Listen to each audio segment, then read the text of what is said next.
Dios les bendiga, hermanos. ¿Cómo están todos? Yo creo que ya todos miraron cuál es el título de mi mensaje. Amén. ¿Cuál es el título de mi mensaje? ¿Quién es tu padre? ¿Dios o el diablo? Si le hiciéramos esa pregunta ahora mismo, ¿cómo cree usted que respondería? ¿Quién es tu padre? Ok, los que piensan que su padre es Dios, levanten la mano. All right. Los que piensan que su padre es el diablo, levanten la mano. Nadie. No, hombre, no tiene hijos el diablo. Ok, está bien. Bueno, vamos a tomarlo de esa manera, ¿verdad? Que nadie es hijo del diablo. Bueno, después que terminemos nuestro mensaje, yo voy a hacer esa pregunta nuevamente, ¿ok? Y vamos a tratar de identificar de quién somos hijos. Bueno, mi mensaje titulado es ¿quién es tu padre, Dios o el diablo? Y está basado en 1 de Juan capítulo 3, versículos del 1 al 24. Tres cositas a manera de introducción. El estilo de vida que practicamos no solamente determina si estamos en la fe, sino quién es nuestro Padre. Aunque todos nosotros tenemos un Padre terrenal, interesantemente también podemos tener un Padre espiritual. Dios o el diablo. ¿Cuántos están conmigo hasta acá? ¿Sí? Ok.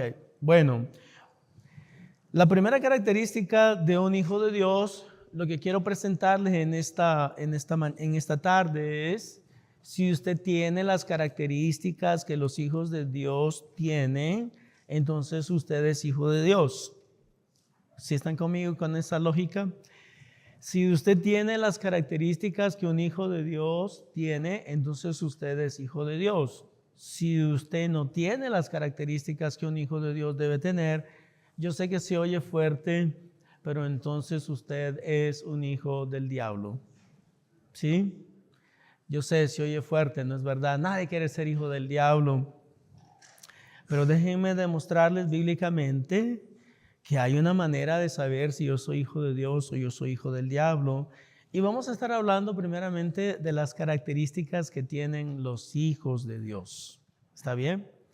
Entonces, la primera característica de un hijo de Dios es que no practica el pecado. Y aquí reitero, si practicamos el pecado, entonces nuestra evidencia podría demostrar de que somos hijos del diablo. ¿Qué les parece? Yo no estoy diciendo que usted es, solamente estoy diciendo que podría demostrar de que usted es hijo del diablo.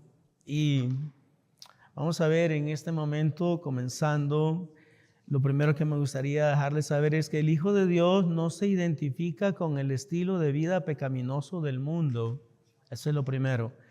Noten lo que dice San Juan capítulo 3, versículos 1 y 2. Mirad cuál amor nos ha dado el Padre para que seamos llamados hijos de Dios. Por esto el mundo no nos conoce, porque no le conoció a Él. Ok. Aquí es donde ya empiezo a hacer las explicaciones y vamos a ir leyendo la Biblia y estudiándola. Y lo primero que dice aquí, noten, por esto el mundo no nos conoce, porque no le conoció a Él. Y lo primero que me gustaría mencionar en esta tarde es que si usted tiene una relación con el Señor, entonces usted debe actuar un poquito diferente o bastante que el mundo actúa. Si usted actúa igual que el mundo, entonces usted es conocido por el mundo, usted conoce al mundo y el mundo le conoce a usted. En otras palabras, que no hay diferencia entre el mundo y usted. Usted piensa como el mundo, usted actúa como el mundo, usted se comporta como el mundo y entonces no hay ninguna incongruencia. Para serles muy honestos, hermanos, las situaciones de dificultad van a venir a su vida cuando usted no sea como el mundo. Eso es lo que dice el apóstol Pedro. A ellos les parece inusual o les parece que no es normal que nosotros no nos portemos como el mundo se porta. Entonces, una de las evidencias más importantes que nosotros podemos tener para demostrar que somos hijos de Dios es que el mundo no nos conoce y nosotros no conocemos al mundo. Ahora, eso de que el mundo no nos conoce y nosotros no conocemos al mundo, no estamos hablando, ¿verdad? Bueno, déjenme decirles lo que no estamos hablando. No estamos hablando, y lo voy a retirar más tarde, pero vale la pena mencionarlo ahora. No estamos hablando de que usted vive una vida que nunca peca, usted es un hombre o mujer perfecta. No hay, hermanos, ya se lo dije la semana pasada, lo vuelvo a repetir hoy, no hay ni un hombre, ni un solo hombre que sea perfecto, solamente Cristo fue perfecto. Eso se lo digo porque si acaso usted está pensando, ok, pero yo en algunas ocasiones peco, bueno, pero todos pecamos. Como ya lo he mencionado varias veces desde el púlpito, todos sabemos, basado en la realidad familiar, de que algunas veces pecamos. No sé si usted conoce a alguien que realmente no peca. No sé, ¿usted ha conocido a una persona que nunca peca? He conocido a algunas personas yo personalmente he conocido a algunas personas que no muestran mucho pecado en sus vidas, ¿sí? Y de eso sí hay. Y en realidad pienso que en la iglesia hay algunas de esas personas, no son muchos, pero sí hay algunos que casi no pecan, pero todos pecamos de vez en cuando. Entonces no estoy hablando de una vida completamente libre de pecado, sino como lo vamos a ver más tarde, va a haber un énfasis más tarde, y es el concepto o la idea de la práctica continua del pecado. Amados, ahora somos hijos de Dios, versículo número 2, y aún no se ha manifestado lo que hemos de ser, pero sabemos que cuando Él se manifieste, seremos semejante a Él porque le veremos tal como Él es. Y de lo que está hablando, hermanos, aquí es, miren, si nosotros somos creyentes, eventualmente Cristo va a regresar y nosotros vamos a ser glorificados con Él. La glorificación es la conclusión de todo lo que Dios está haciendo por nosotros. Lo primero que Dios hizo, si ustedes no mal recuerdan, es que nos predestinó para salvación. Eso es lo primero que Dios hizo. La predestinación y la elección van de la mano. Cuando Dios te predestinó, también te eligió. Pero Dios no solamente te predestinó y te eligió, Dios también te llamó. Porque si usted es creyente, en algún momento de su vida, usted tuvo que venir al conocimiento de la verdad del Evangelio. En algún momento pasó, yo no sé cuándo le sucedió a usted, pero todos debemos de tener un momento en la historia de nuestras vidas cuando Cristo nos dio el privilegio de poder ser salvos. Pero recuerden entonces, no solamente nos predestinó, no solamente nos eligió, también nos llamó. Dice San Juan capítulo número 5, Jesús hablando, dice, el que a mí viene yo no le echo fuera, pero nadie puede venir a mí si el Padre no le trae. Entonces, cuando nosotros, hermanos, venimos al conocimiento de la verdad, es un paquete, por así decirlo. Hemos sido predestinados, hemos sido elegidos, hemos sido llamados, hemos sido declarados justos, hemos sido perdonados. Y lo último que resta, después de la santificación, después de la continua permanencia, como lo vamos a estar viendo más tarde, lo último que nos va a suceder a todos nosotros es la glorificación. La glorificación es la exaltación de nuestros cuerpos, que pasan de ser cuerpos mortales a cuerpos no mortales, de cuerpos, como dice 1 Corintios 15, de lo que se descompone a lo que no se descompone, de lo que no es glorioso a lo que es glorioso. Todo eso incluye la glorificación. Y por eso dice la Biblia que vamos a ser semejantes a Él, porque le veremos tal como Él es. Ahora bien, el Hijo de Dios está en un proceso continuo de santificación. El Hijo de Dios me refiero a usted, no me refiero a Jesús. Me refiero a usted. El Hijo de Dios está en un proceso continuo de santificación. Lo voy a repetir más tarde, pero a mí me gusta en ciertas cosas redundar, y lo que quiero redundar es que la santificación es un suceso y un proceso. Es un suceso porque pasa en un momento específico. El Señor te llama, el Señor te transforma, el Señor te regenera. Tú recibes la naturaleza del Espíritu Santo y recibes al mismo Espíritu Santo viviendo en ti, pero a partir de ese momento tú comienzas un proceso continuo de santificación, de ser mejor cada día. Y eso es algo que yo le pregunto siempre a la congregación donde yo predique. ¿Estás mirando cambios paulatinos en tu vida? En otras palabras, ¿estás siendo mejor cada día y tienes evidencia para demostrarlo? No importa, hermanos. Recuerden el tipo de pecado que hayamos cometido, el estilo de vida que hemos practicado. Si nosotros venimos delante de Dios, Él nos perdona. Él nos regenera, Él nos da un nuevo estilo de vida, una nueva mente, un nuevo corazón, pero debemos entender que eso debe seguir continuando a través del tiempo de nuestra vida cristiana. No estamos hablando, ¿verdad?, como algunas personas dicen que nosotros creemos en salvación por obras. No, nosotros no creemos en salvación por obras, porque la Biblia dice que no somos salvos por obras. Eso dice Efesios capítulo 2, versículo número 8. Dice, no por obras para que nadie se gloríe. Entonces, yo entiendo que no somos salvos por obras, pero a la vez comprendo lo que dice Efesios 2, versículo número 9. Y Efesios 2, 9 dice, después que la Biblia nos enseña, porque por gracia sois salvos por medio de la fe, y esto no de vosotros, pues es don de Dios, no por obras para que nadie se gloríe.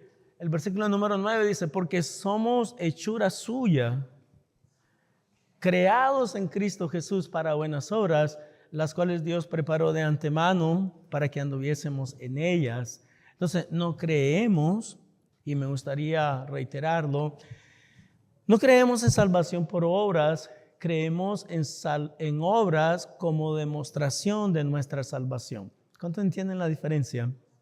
O sea, yo no necesito ninguna buena obra para salvarme, pero como soy salvo, entonces tengo buenas obras. ¿Sí? El orden es importante. Me gusta cómo lo ilustraban ya hace mucho tiempo, solamente las personas que ya tienen muchos años tal vez de estar en la fe, de que la salvación y las obras es como un tren y los vagones. ¿Saben lo que son los vagones, verdad? No son los vagos grandes. Los vagones, está la locomotora y están los vagones.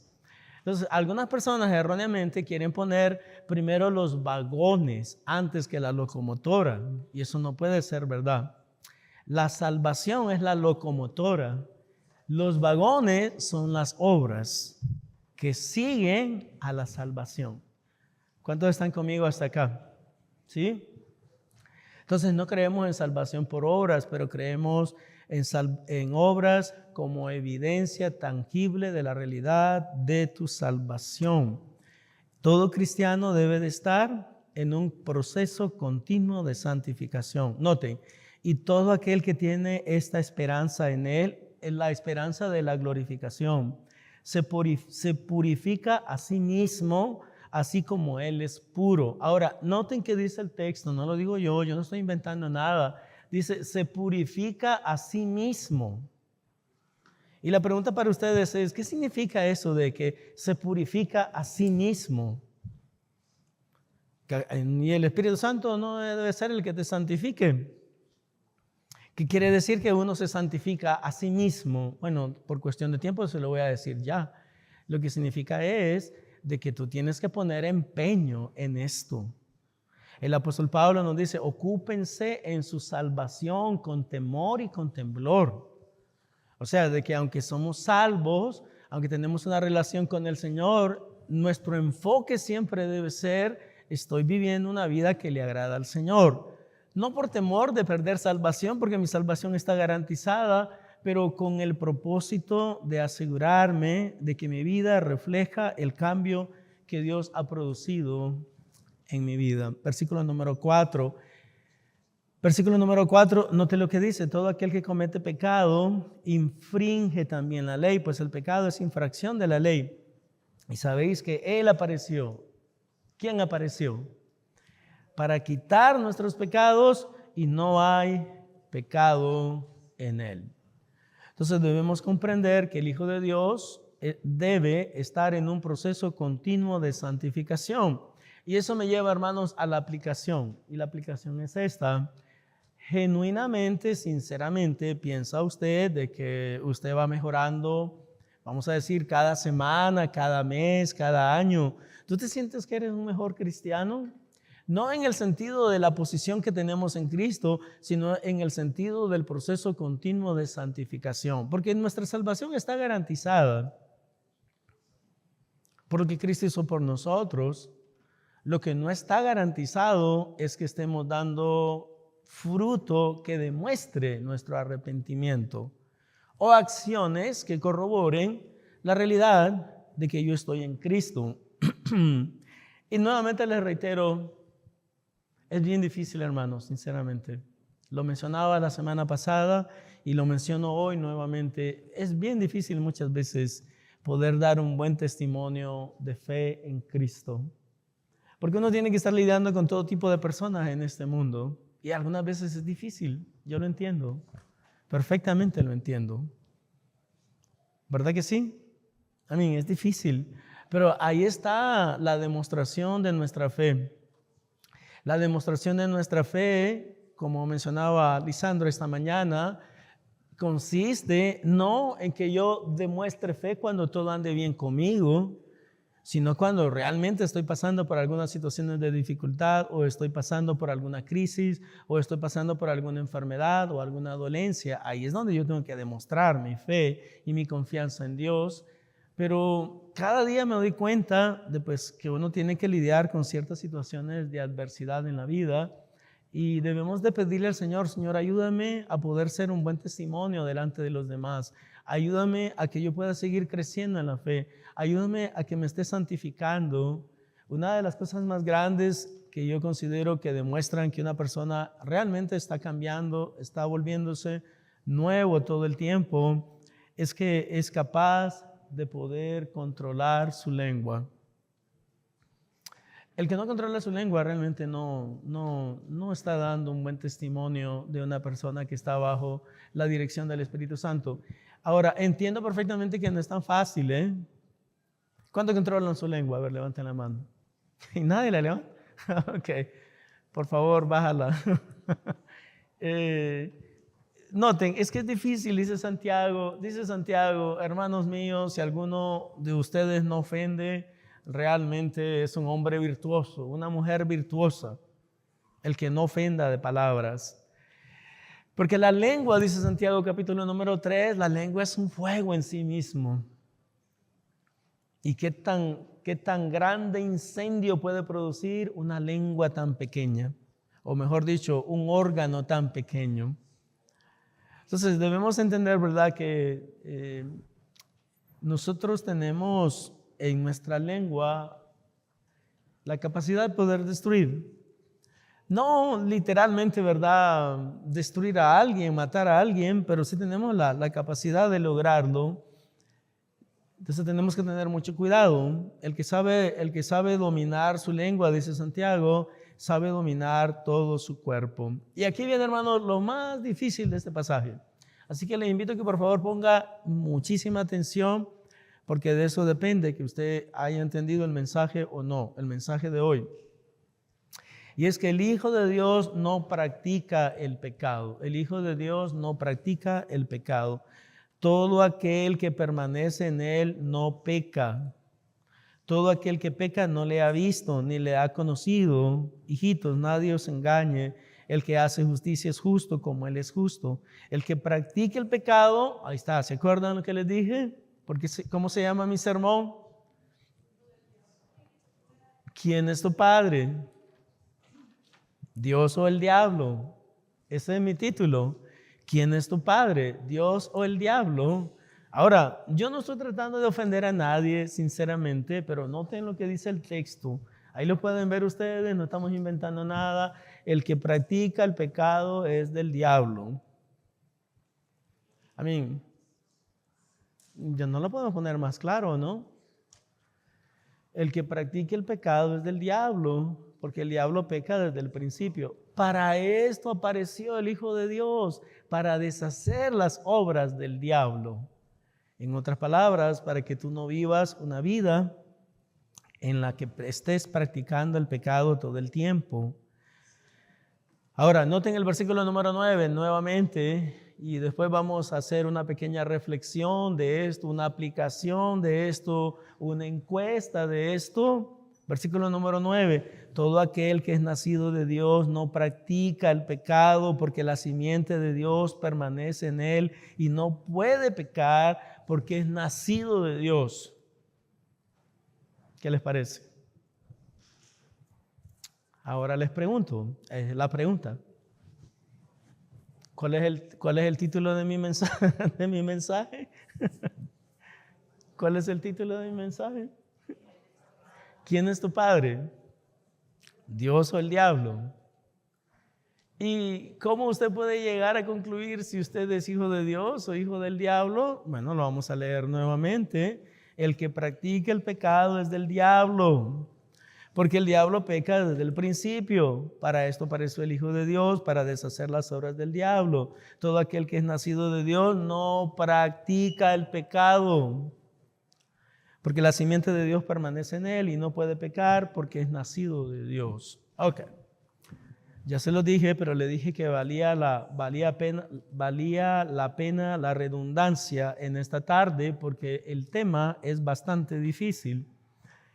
Y lo que yo quiero aclarar es de que usted no es hijo del diablo simplemente porque usted peca algunas veces.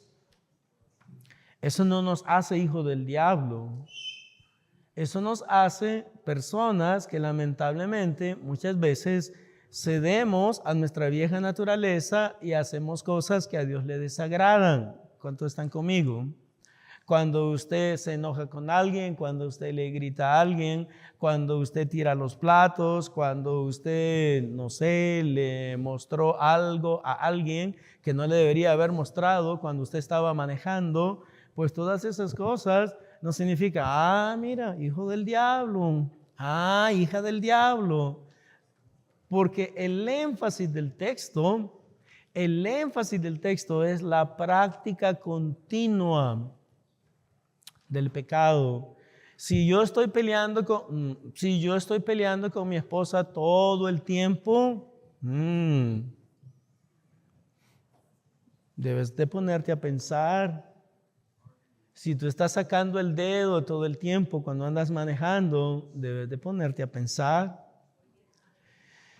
Si tú estás gritando todo el tiempo, debes de ponerte a pensar. No sé si están conmigo siguiendo la lógica, pero es que tú no solamente estás pecando de manera esporádica, tú estás practicando el pecado. Porque miren, hermanos, honestamente, no sé quién lo mencionó, creo que era Lisandro igual, esa mañana cuando él decía, cuando usted hace algo malo, entonces tú te sientes mal y ya después decides, no lo quiero hacer más. Sí era Lisandro, ¿verdad?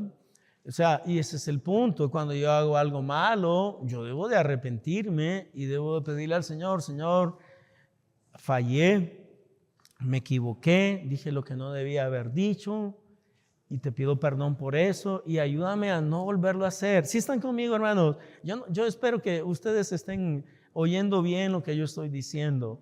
Porque yo no quiero pensando, mira, todos somos hijos del diablo, aleluya, gloria a Dios. No, ese no es el punto. No obstante, es hijo del diablo la persona que de manera continua, consuetudinaria, día a día, vive un estilo de vida que al Señor le desagrada. A esa persona yo le puedo decir con toda garantía de que es hijo del diablo. Ahora, la expresión hijo del diablo no significa, como algunas personas piensan erróneamente, de que el diablo tiene a esa persona poseída. Eso no significa. Simplemente significa que en esa persona uno se da cuenta que el que tiene control completo sobre su vida es el diablo. ¿Sí están conmigo? Pero no está poseído, o sea, no lo malentiendan. No, lo que está es controlado, no poseído. Poseído significa que algún espíritu inmundo vive en la persona. A eso se le llama una posesión demoníaca. Pero que estés controlado por algún espíritu inmundo y controlado, como dice el libro de Efesios, controlado por el príncipe de la potestad del aire, el espíritu que ahora opera en los hijos de desobediencia, simplemente significa que tu voluntad está controlada al antojo de las fuerzas del mal. Eso es lo que significa. Pero no significa que estás poseído, porque tú todavía sigues teniendo libre albedrío, tú todavía sigues teniendo la posibilidad de ser diferente. Ok, conclusión del primer punto. Ahora sí les pregunto, ¿cuántos de ustedes practican el pecado de manera regular? ¿Y se sienten bien con eso? ¿No? ¿Hay alguno? Si hay alguno, tampoco hay tanto problema, ¿ok? Porque se puede arrepentir. Ese es el punto. Si tú piensas, no, yo creo que yo estoy en el umbral. ¿Saben lo que es el umbral? ¿Sí? Si el umbral, estás por ahí, mira, aquí, yo estoy en el umbral de caerme, ¿ok? Si doy un paso en falso, me caigo. Pero tal vez tú estás ahí, pero mientras no des ese paso, no puedes decir, oh, yo soy hijo del diablo. O no puedes decir tampoco, oh, yo peco de manera consuetudinaria. Pero tal vez sí, no sé, tal vez hay alguno que sí. Yo no le conozco a todos ustedes cómo viven. Usted tampoco sabe cómo yo vivo. Pero sí sabemos que por sus frutos nos conocerán. Amén. El árbol malo no puede dar frutos buenos y el árbol bueno no puede dar frutos malos. Ahora, nuevamente, antes de retirarme a mi segundo punto, yo quiero que ustedes observen lo que dice el versículo número 9. Y ahí lo tienen delante de ustedes. Todo aquel que es nacido de Dios no practica el pecado, no vive de manera consuetudinaria, haciendo lo malo todo el tiempo. Ahora, noten la razón. La razón no es porque tú eres bueno. No es por eso. Esa no es la razón. Noten la razón por qué dice la Biblia que usted no puede vivir de manera continua en el pecado. Dice el texto, porque la simiente de Dios permanece en él y no puede pecar porque es nacido de Dios. Ahora bien, ok, aquí algo vale la pena que no lo había mencionado y vale la pena mencionarlo. Y es que tienes que ser nacido de Dios. Nacido de Dios. Eso lo explica muy bien el libro de San Juan, capítulo número 3. Vamos a dar el ejemplo bíblico. Dice la Biblia que Nicodemo vino a ver a Jesús de noche, ¿se acuerdan? San Juan capítulo número 3. ¿Y qué le dijo? ¿Qué le dijo Nicodemo a Jesús? Le dijo, maestro, sí, sabemos que has venido de parte de Dios. ¿Por qué? Porque nadie puede hacer las cosas que tú haces. ¿Sí qué? Si no está Dios con él. Ahora bien, continuemos leyendo. Respondió Jesús y le dijo, de cierto te digo que el que no naciere de nuevo no puede ver el reino de Dios. Pregunta para ustedes, ¿le había dicho algo malo Nicodemo a Jesús? ¿Le había dicho algo malo Nicodemo a Jesús? No, le dijo, hey maestro, bueno, sabemos que has venido de parte de Dios porque nadie puede hacer las cosas que tú haces si Dios no está con él. Jesús le respondió, dice la Biblia, y le dijo, de cierto te digo que el que no nace de nuevo no puede ver el reino de Dios. No puedes ver el reino de Dios si no naces de nuevo. Ahora bien, dice la palabra del Señor, no sé si mi técnico me va a poder llevar, pero si ustedes van ahora a San Juan capítulo número 1, versículo número 11. Si no, vayan en sus Biblias, pero si no, el hermano creo que lo va a encontrar rápidamente. San Juan capítulo número 1, versículo número 11, dice, a lo suyo vino y los suyos no le recibieron. Más, versículo número 12, más a los que le recibieron, a los que creen en su nombre, les dio potestad de ser hechos hijos de Dios. Ahora bien, explico, valga la pena la explicación. Dice el texto, a lo suyo vino, Jesús vino a este mundo, a este mundo que Él creó, a lo suyo vino, no dice a los suyos, dice a lo suyo vino. Y los suyos, los israelitas, no le recibieron. Pero, ese es un pero más.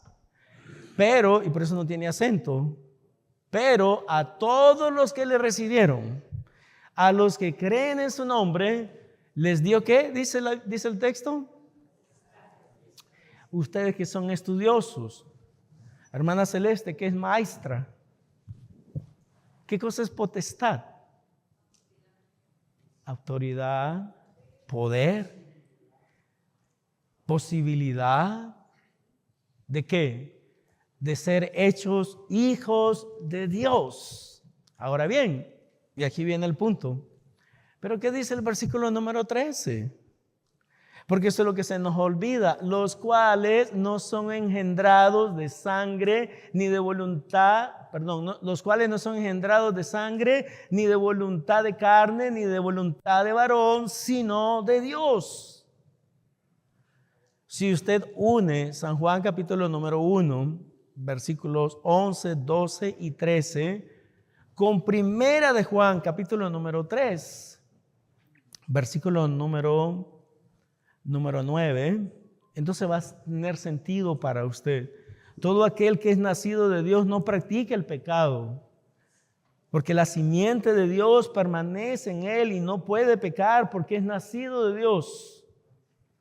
Ahora vamos de regreso a Juan capítulo número 1, versículo número 13. Los cuales no son engendrados ni de sangre, ni de carne, ni de voluntad de varón, sino de Dios. Una persona que ha sido engendrada por Dios no practica el pecado. Una persona que tiene la simiente de Dios viviendo en él no practica el pecado. Una persona que tiene el Espíritu Santo viviendo en él no practica el pecado. Y la clave aquí es practicar. Esa es la clave. No significa que usted peca en algunas ocasiones específicas, pero significa que usted de manera continua estás pecando y no tiene ningún problema con eso. Eso me recuerda una vez, estaba compartiendo el evangelio con alguien, como siempre lo hago, enfatizando la realidad del pecado del hombre, que necesita arrepentirse, que necesita pedir perdón, que Dios le da una oportunidad de salvación y de arrepentimiento. Y le pregunté, como siempre lo hago también, porque esa es mi costumbre, le pregunté y me expliqué bien. ¿Tienes alguna pregunta de todo lo que te dije? Y él me dijo, no, nada. O sea, pero sí, me expliqué muy bien y entendiste todo. Y me dijo, perfectamente. Entonces yo dije, este hombre está listo para recibir a Jesús. Y le dije, ¿y te gustaría en este día reconocer entonces que eres un pecador? Arrepentirte de todos tus pecados, pedirle perdón al Señor por todos tus pecados. Y me dijo, no. ¿Pero por qué no? Le dije. Porque a mí me gusta pecar. Me encanta. Lo disfruto. Yo le dije, ¿sabes qué? De toda nuestra conversación, me encantó lo último que dijiste. Porque lo único que estás demostrando es que eres bien honesto. Esto es número uno. Eres honesto.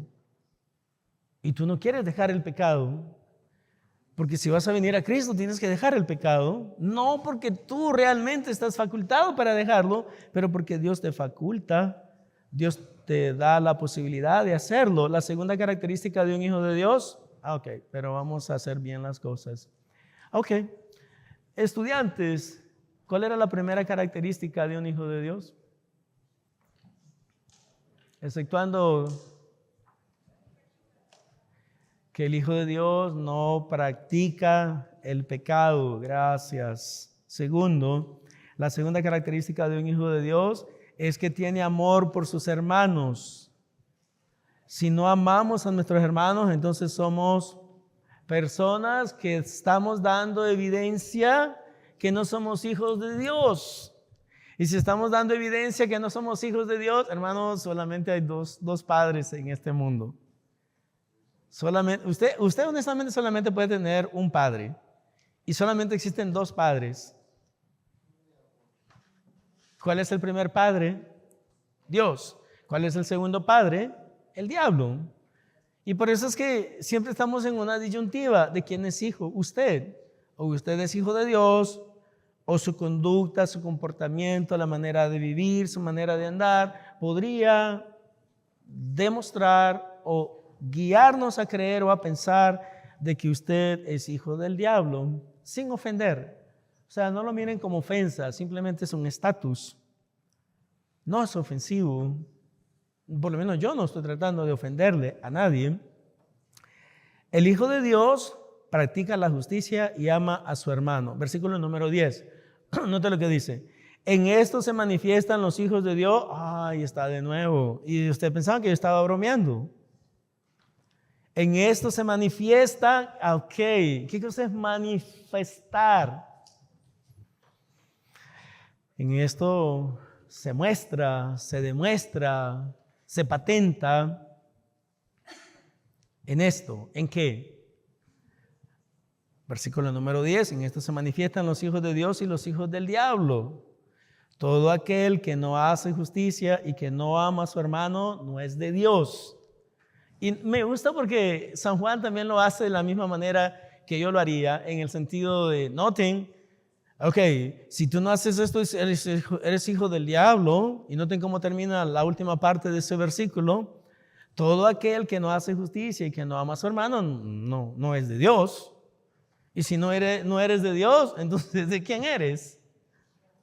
Del diablo. No te lo dice, pero ahí está implícito. Eres hijo del diablo. Y noten que en este pasaje específico, él menciona la palabra hijos del diablo. Porque este es el mensaje que habéis oído desde el principio, que nos amemos unos a otros, no como Caín, que era del maligno y mató a su hermano. ¿Y por qué causa le mató? Porque sus obras eran malas y las de su hermano justas. Hermanos míos, no os extrañéis si el mundo os aborrece. Entonces, mis amados hermanos, el Hijo de Dios practica la justicia y ama a su hermano. Segundo, el amar a nuestros hermanos demuestra que tenemos una relación con Cristo. Nosotros sabemos que hemos pasado de muerte a vida en que amamos a los hermanos. El que no ama a su hermano permanece en muerte. ¿Qué tan fácil es amar a los hermanos? Les pregunto, honestamente. En veces es difícil. Pero noten, el Señor no está diciendo, ustedes deben de amar a sus hermanos hasta que se torne difícil. Eso no es lo que está diciendo. Él está diciendo, tú tienes que amar a tu hermano sin importar la conducta de tu hermano. Y eso es lo difícil, hermano, sinceramente. Déjeme darle una ilustración de la vida real. Pedro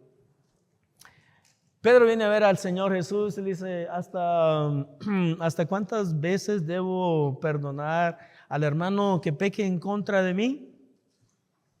Y noten, él mismo hace la pregunta, ¿hasta 7 veces? Así que la octava vez le doy con el caldero, porque ya se lo merece darle la octava vez. ¿Se acuerdan? Esas son preguntas específicas de un apóstol, el apóstol Pedro. ¿Hasta cuántas veces debo perdonar al hermano que... y escuchen los detalles, al hermano que peque contra mí. O sea, es personal. ¿Hasta 7 veces? ¿Y qué le respondió el Señor Jesús?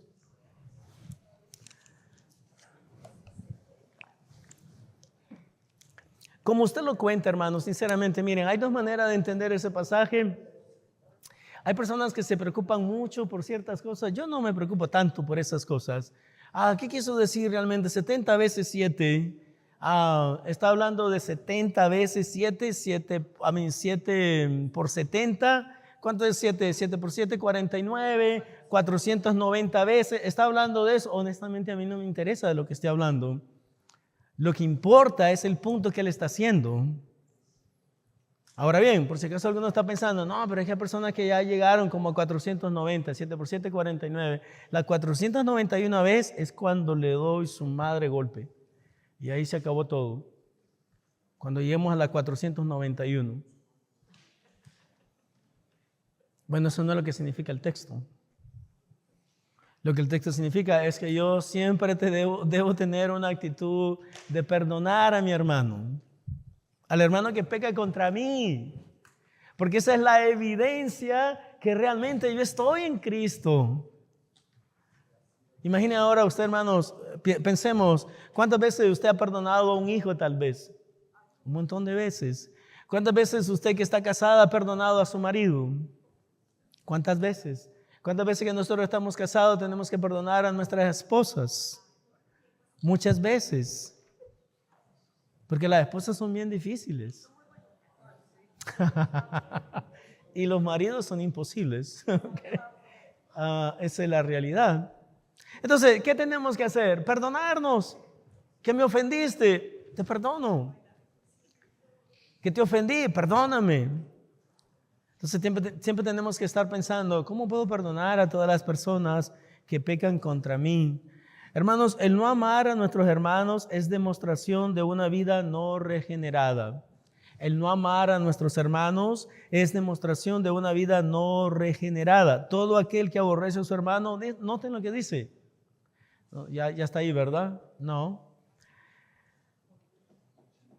Versículo número 15. Todo aquel que aborrece a su hermano es homicida. Y sabéis que ningún homicida tiene vida eterna permanente en él. Ok, la pregunta es esta.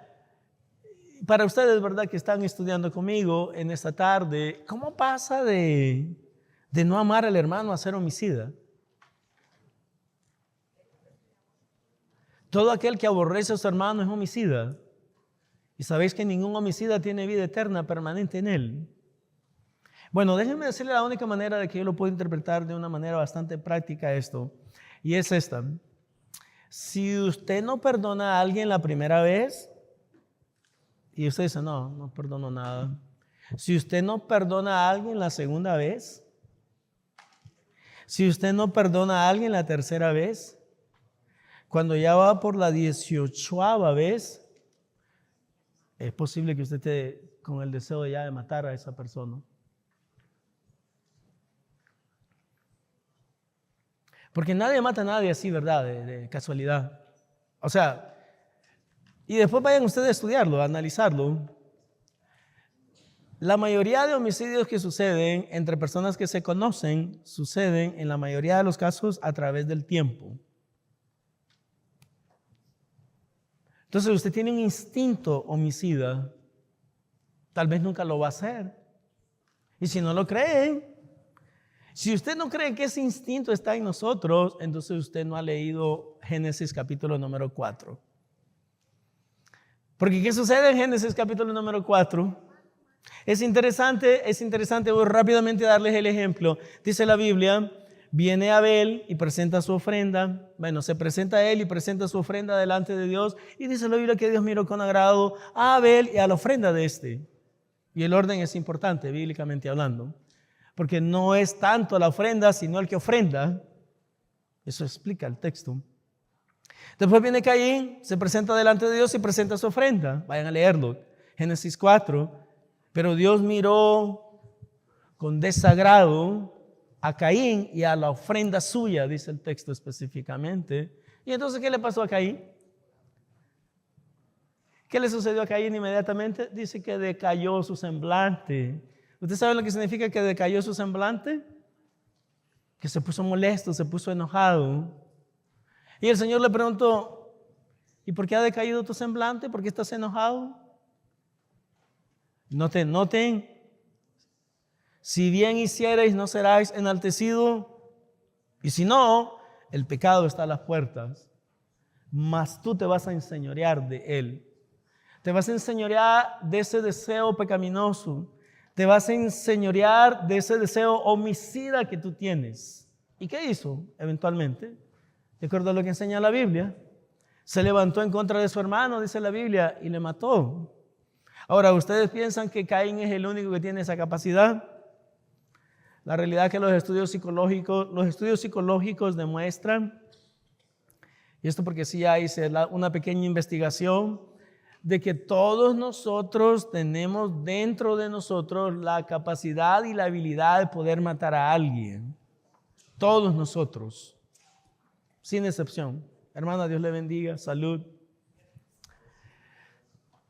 Entonces, el no amar a nuestros hermanos es demostración de una vida no regenerada. Y, ¿cuál es mi segundo punto?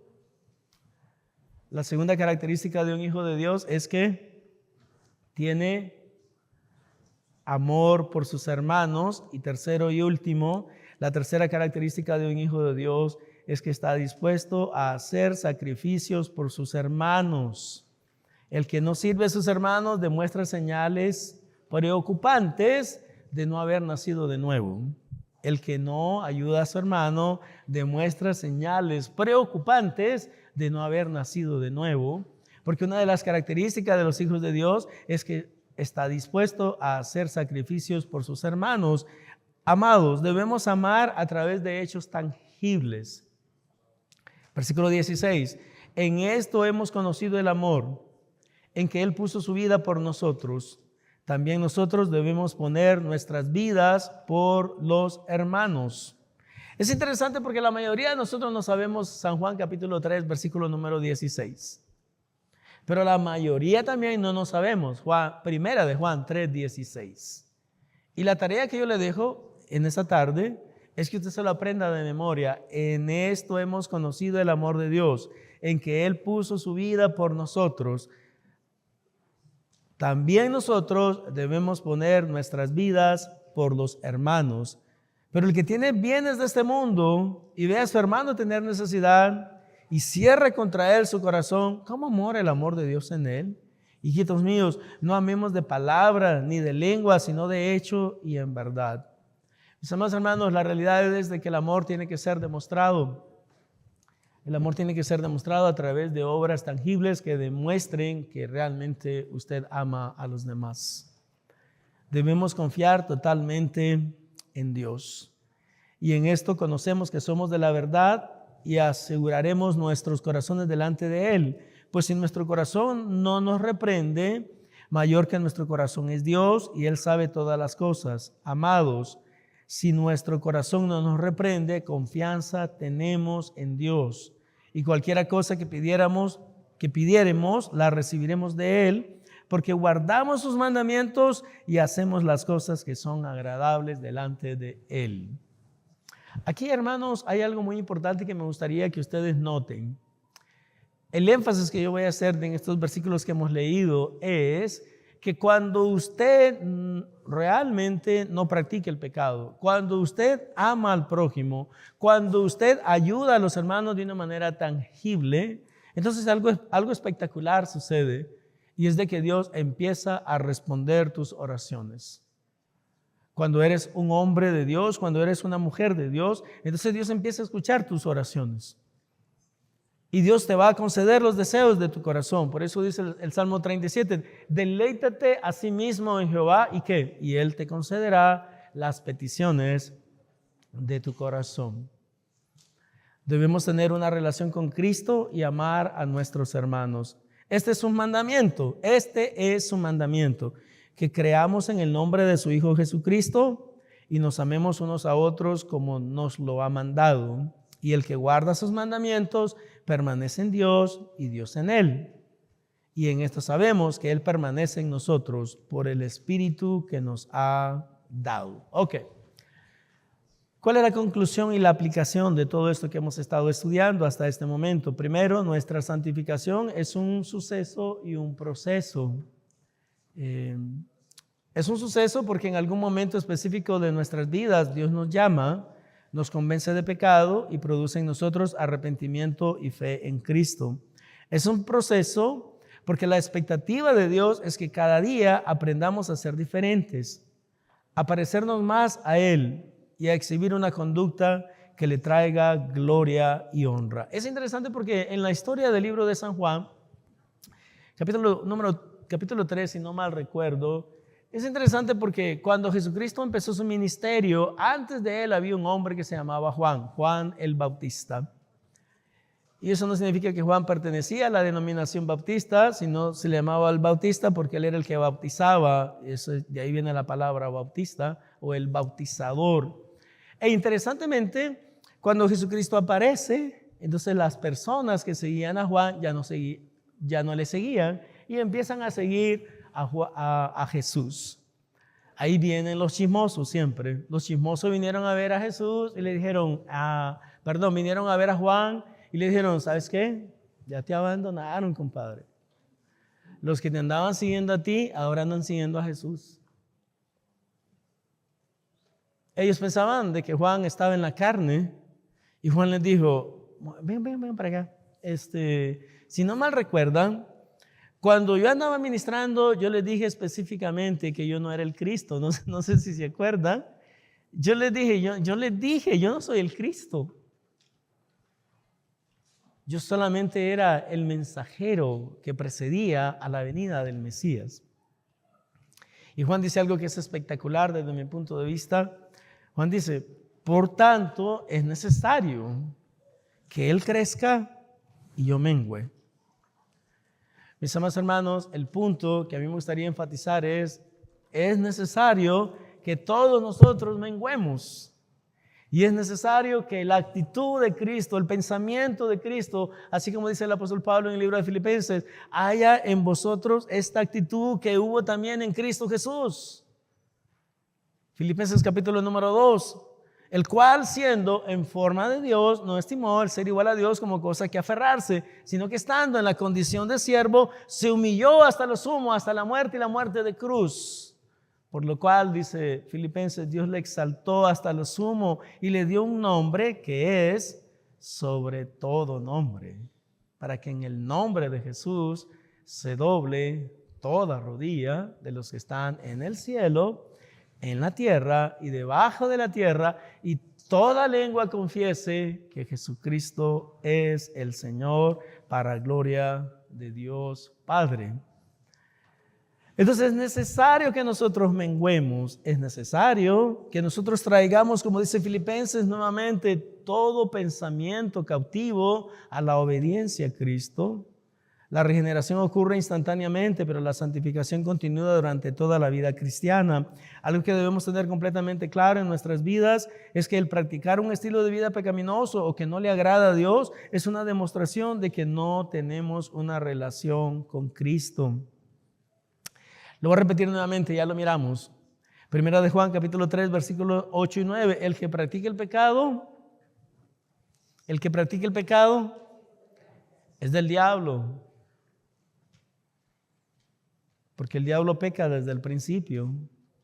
Para esto apareció el Hijo de Dios, para deshacer las obras del diablo. Todo aquel que es nacido de Dios no practica el pecado porque la simiente de Dios permanece en él y no puede pecar porque es nacido de Dios. Además, hermanos, debemos tener completamente claro que una persona nacida de nuevo, renovada por el Espíritu Santo, debe tener y demostrar amor por sus hermanos en la fe. Este amor se debe demostrar no solamente con palabras, sino a través de obras tangibles. Santiago nos da el ejemplo por excelencia. Santiago nos dice, ay, ustedes son bien hipócritas. Porque cuando viene un hermano, y estoy parafraseando, ¿verdad, Santiago? Pero ustedes lo pueden ir a ver más tarde. Santiago dice, qué hipócritas que son. Porque cuando viene un hermano, ay, déjame orar por ti. Voy a estar orando por ti, ¿oíste? Dice Santiago, qué sinvergüenzas que son. Si tienen con qué ayudarle, ¿por qué no le ayudan ustedes? Hermano, esta es la segunda o la tercera vez que lo dijo desde este púlpito, pero sinceramente, ¿cuándo fue la última vez que Dios vino de manera personal a darle a usted lo que necesitaba? de manera personal. ¿Cuándo fue la última vez que Dios bajó del cielo y que te dio a ti lo que tú necesitabas? Para serles muy sincero, en la mayoría de los casos, Dios nos usa a nosotros. Dios lo usa a usted. Dios me usa a mí. Para que la oración de alguien sea respondida. Me recuerda de una historia, no es verdadera, pero sí es importante. Una vez una señora ya de edad avanzada estaba orando porque no tenía comida y empezó a orar. Le dijo, Señor, por favor, tú sabes que no tengo que comer, pero yo confío en ti. La Biblia dice dice el salmista, justo a mí viejo soy, y obviamente que fui joven, y no he visto justo desamparado ni a su descendencia que mendigue pan. Con esa fe ella estaba orando y el diablo estaba escuchando la oración. Entonces el diablo se fue a comprar las cosas que ella necesitaba y el diablo se las llevó. Y la señora dijo, gracias Dios porque tú respondes a nuestra oración. El diablo le habló y le dijo, no fui Dios, fui yo. Y la señora le dijo, es que Dios hasta el diablo usa para que le haga los mandados. La realidad, hermanos, es esta. Yo no creo que usted sea el diablo, ni yo tampoco. Pero sí pienso que Dios responde a las oraciones de los demás a través de nosotros. Porque Dios nunca ha bajado a responder la oración de nadie. Siempre ha usado a alguien como instrumento movido por el poder y el control y el dominio de Dios. Además, entonces, este amor, el amor que nosotros mostramos por los hermanos, el amor que demostramos por Dios, debe ser evidente en nuestras vidas a través de obras tangibles. Nuevamente, yendo con Santiago, parafraseando, Santiago nos dice, ustedes son bien hipócritas. ¿Saben por qué son hipócritas? Porque cuando alguien viene a verle y usted le dice, sabes que tengo necesidad de algo, usted le dice, voy a orar por ti, ¿oíste? Santiago dice, ¿por qué no le ayudas tú? Ahora mismo. ¿Para qué vas a orar? Para serle muy sincero, hermanos, y disculpen mi transparencia, pero yo no creo que nosotros necesitamos orar pidiéndole a Dios que Él obre en la vida de alguien, sabiendo perfectamente que yo puedo solucionar ese problema. No tiene sentido realmente orar por eso. Tú solucionalo. Tú brinda la ayuda que es necesaria. Pero no esperes, vamos a orar por ti, vamos a pedirle a Dios que interceda. En todo caso, pídele a Dios que interceda por ti y por tu inhabilidad de no ver las necesidades de los demás y que tú también tal vez podrías ayudarle. Si somos obedientes a Dios, entonces podemos tener seguridad en las siguientes áreas de nuestras vidas. Si somos obedientes a Dios, entonces podemos tener seguridad en las siguientes áreas de nuestras vidas. Primero, podemos estar completamente seguros de que tenemos una relación verdadera de salvación con Cristo. En otras palabras, podemos tener seguridad de que somos hijos de Dios. Segundo, podemos estar completamente convencidos de que el Espíritu Santo vive en nosotros y continuamente nos guía hacia la santidad, aunque todavía luchamos contra la carne. Y tercero y último, podemos tener confianza en que Dios escucha y responde nuestras peticiones conforme a su perfecta voluntad. Después de todo esto, ¿qué piensa usted? Ahí está la pregunta. ¿Quién es tu padre? ¿Dios o el diablo? Por lo menos ella dice que Dios. Los demás ahora todos están en duda. Okay. Dios. Y aquí, Dios. Y a este lado, Dios. Aquellos no saben. Dios. Bueno, mis amados hermanos, si Dios no es tu Padre todavía, hoy puede serlo. Y en este momento, como ya les prometí, todas las veces que predique, voy a estar hablándoles acerca de la necesidad de establecer una relación con el Señor. Hermano, nuestro problema sucedió en el libro de Génesis, capítulo número 3. Dios le había dicho al hombre y a la mujer que no podían comer del fruto del árbol de la ciencia del bien y del mal. Ahí empezó nuestro problema. ¿Pero qué hicieron los dos? Comieron, desobedecieron. Toda desobediencia, dice la Biblia, es pecado. De esa manera entró el pecado en nosotros. Eso dice Romanos capítulo número 5. El pecado entró a todos nosotros y por eso todos nosotros que somos descendientes de Adán, y todos somos descendientes de Adán, ¿verdad? Aunque algunos digan que son descendientes del mono, la realidad es que no. Yo no creo que usted se vea tan feo, sinceramente, como para que sea descendiente del mono. No, usted es descendiente de Adán y de Eva. Esa es la realidad bíblica, y yo lo creo. Pero entonces el punto, no obstante, es que entró el pecado a todos nosotros y todos nosotros nos convertimos en pecadores. Como pecadores no tenemos acceso al cielo, eso está claro. Entonces Dios tuvo que enviar a su Hijo Jesucristo a que viniera aquí a la tierra, que naciera de María la Virgen, que creciera en este mundo, que se convirtiera en un hombre y que finalmente a sus 33 años y unos cuantos meses Él fuera a morir en la cruz del Calvario por nuestros pecados. Pero ya Cristo ya lo hizo, eso lo estudiamos todos los Viernes Santos, lo predicamos desde aquí. Tetelestai. Consumado es. Todo lo que era necesario ya se hizo, ya lo hizo Cristo, eso ya lo sabemos. Lo que no estamos completamente seguros es si usted ha entendido qué es lo que usted debe de hacer. Y lo que usted debe de hacer es reconocer que eres un pecador. Reconocer que vas a morir un día, arrepentirte de tus pecados, pedirle perdón al Señor por tus pecados y recibirle a Él como tu Señor y Salvador.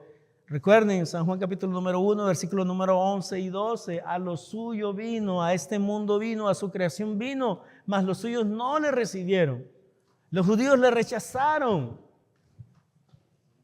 Estamos leyendo esta mañana en el libro de San Juan capítulo número 10.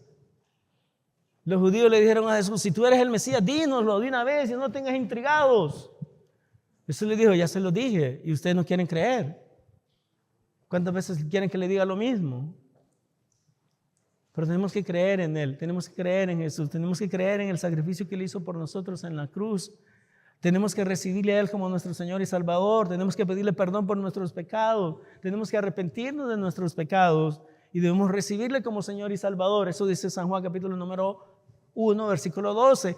Mas a todos los que le recibieron, a los que creen en su nombre, les dio potestad de ser hechos hijos de Dios, los cuales no son engendrados ni de sangre, ni de carne, ni de voluntad de varón, sino de Dios.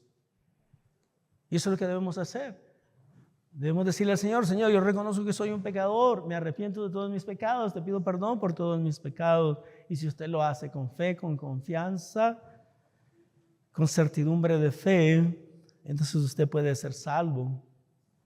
Noten, Él nos da la potestad de ser hechos hijos de Dios. Si en esta tarde hay alguien que todavía no tiene una relación con el Señor, yo le voy a invitar que ahí donde tú estás, tomes esa decisión.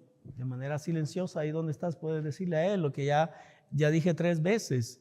Dile a Él, yo soy un pecador. Reconócelo. Número 2, pídele perdón por todos tus pecados. Número 3, arrepiéntete de todos tus pecados. Número 4, recíbele como Señor y Salvador. Recíbele como el Rey de tu vida. Y a partir de ese momento tu vida va a cambiar. Tú vas a ser una persona diferente. El Espíritu Santo va a venir a vivir en tu vida. Ya nunca más vas a estar solo. Ya nunca vas a estar inseguro porque vas a empezar a vivir una nueva vida en Cristo. Vas a aprender a ser diferente. Vas a aprender a vivir una vida que le traiga gloria y honra al Señor. Vamos a orar en este momento. Nuestro buen Padre Celestial, gracias Dios te damos por darnos la oportunidad de estar en tu casa de oración.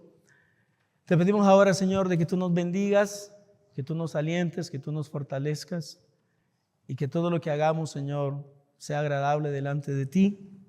Señor, nuevamente, si hay alguien en este lugar que todavía no tiene una relación personal de salvación con Cristo, yo le invito a que ahí donde tú estás, hables con el Señor y le digas, Señor, en este día yo entiendo que si muero hoy, potencialmente, de acuerdo a lo que enseña San Juan capítulo número 3, versículo número 18, Señor, estoy destinado a la condenación eterna, pero yo no quiero que ese sea mi destino eterno. Bueno, pues si no quieres, habla con el Señor, pídele perdón a Él, pídele que te perdone, arrepiéntete y recíbele como Señor y Salvador. En el nombre de Jesús. Amén.